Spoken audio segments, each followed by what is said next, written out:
মোৰ নাম সৈয়দ আনিছুল হক। মোৰ ঘৰ হ'ল নাজিৰা আমলাপতি 8 নম্বৰ ৱাৰ্ড।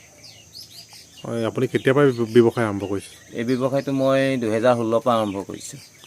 16 চনৰ পৰা আপোনাৰ ধৰি লওক 2-3 মাহ যোৱা মানৰ পৰা আৰম্ভ কৰিছিলোঁ। ইয়াৰ আগত কি কৰিছিলে? ইয়াৰ আগত মই ৰিগত কাম কৰিছিলোঁ। হয়। ONC MMC ৰিগত আছাম পেট্ৰলিয়ামত আছিলোঁ। তেতিয়া মোৰ এক্সিডেণ্ট হ'ল, এক্সিডেণ্টৰ পৰা এৰি পেলাই আহি ইয়াত কৰিছিলোঁ। আপোনাৰ ইয়াত কি পোৱা যায়?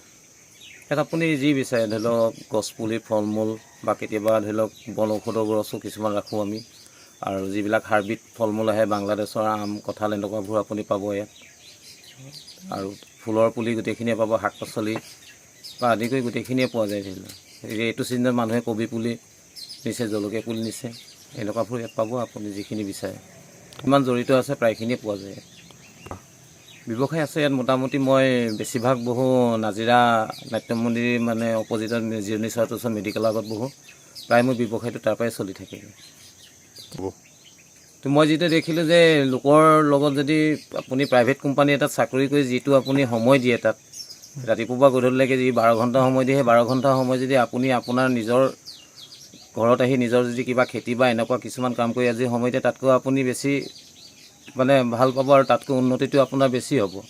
যিহেতু কোম্পানী আণ্ডাৰত থাকিলে আপুনি কাইলৈ কিবা এটা বেয়া হ'লে আপোনাৰ দৰমহা চেলাৰীৰ পৰা কাটিব বা আপোনাক উলিয়াই দিব।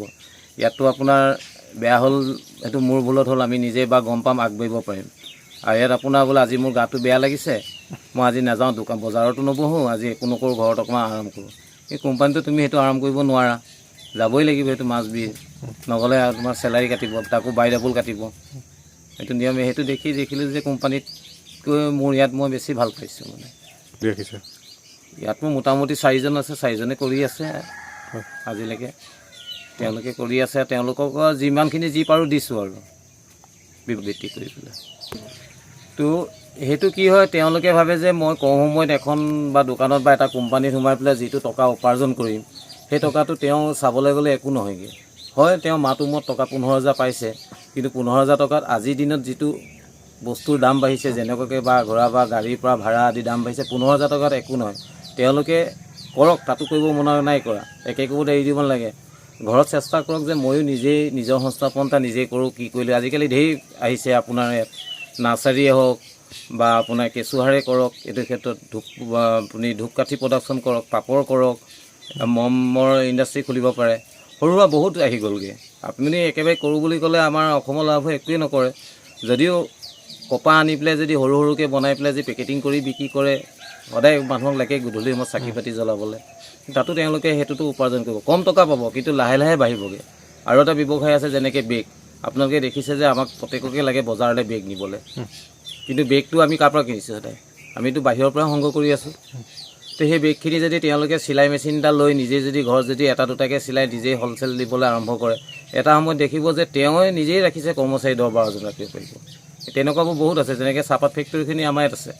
এই চাহপাত ফেক্টৰীত আপুনি দেখিছে যে প্ৰতিগৰাকী এই চাহপাতৰ যিখিনি মানুহে আপোনাৰ পাত তোলে, মানে মানুহখিনিয়ে পাত তোলে, তেওঁলোকক এটা এটা বেগ লাগে, নেটৰ জালনাৰ বেগ লাগে। সেই বেগটো যদি তেওঁলোকে যদি ইয়াত যদি উৎপন্ন কৰিব বিচাৰে, তেতিয়াহ'লে তাতো পাব। মই সেইটোকে কওঁ যে এটা কোম্পানীত কৰি থকাতকৈ নিজে যদি নিজৰ সংস্থাপন নিজেই কৰিব পাৰে, আমি অসমখনৰ গোটেই ল'ৰা ছোৱালীখিনি আগবাঢ়িম। বেংগলোৰ যাব নালাগে, কলকাতা যাব নালাগে, হায়দৰাবাদ, গুজৰাট গৈ টাইলছৰ ফেক্টৰীত, কাঠৰ গুদামত কাম কৰিব নালাগে, ইয়াতে কৰিব পাৰিব।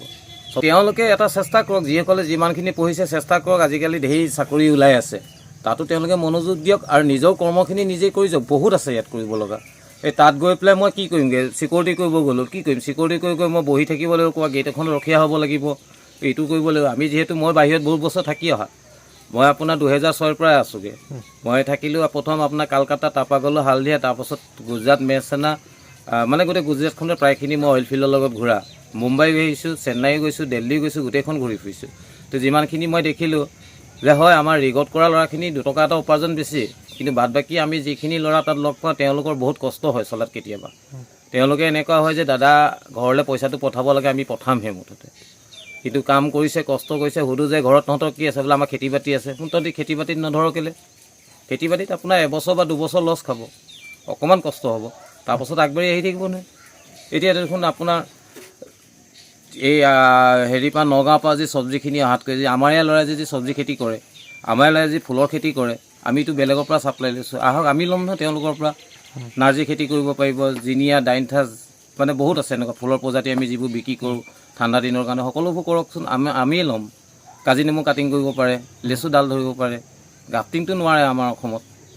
আৰু তেনেকৈ এগ্ৰিকালচাৰে দিছে নহয়, সহায়ো কৰিছে যে যাওক এগ্ৰিকালচাৰলৈ গৈ মেলি যোগাযোগ কৰক, ট্ৰেইনিং লওক, বহুতখিনি দিছে আপোনাৰ।